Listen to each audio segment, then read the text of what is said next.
السلام علیکم ملګرو دا نن ویډیو زه د نوي کال یعنې 2023 په هکله ریکارډ کوم. زما عزتمندو ملګرو چې کله کال بدل شي نو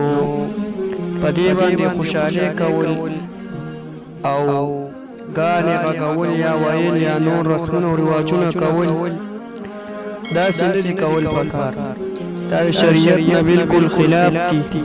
البته که یو کس بل کس ته دا پیغام ولیږي چې وروره نوی کال دې په خیر تیر شه یا داسې نور دعایي الفاظ ورته ووایي نو دا ښه طریقه ده، خو په دې خوشحالۍ کول چې کال بدل شو نوی شو سراسر بېوقوفي ده او کمعقلي ده. ځکه چې که څوک یو کس ته ووایي چې زما دا کار په پلاني کال باندې کوي او که او دې نه کو نو ستا سزا قتل یا پانسي ده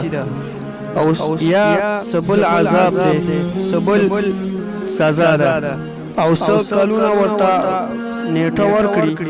او دا سړی اگر که د ده په وس کې وي او هغه کار یې نه وي کړی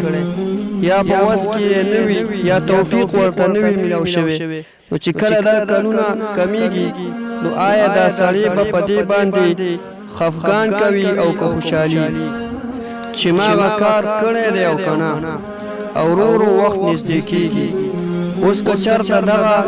کس په دې د خوشحالۍ اظهار کوي نو یقینا چې د ده نه بل بېوقوفه انسان نشته.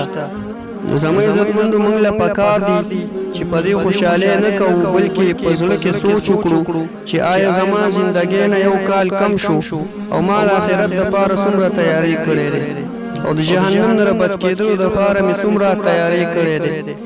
الله تعالی دې موږ ته او تاسو ته دا سوچ را نصیب کړي او الله تعالی دې موږ ته د آخرت د تیارۍ دپاره توفیق را نصیب کړي.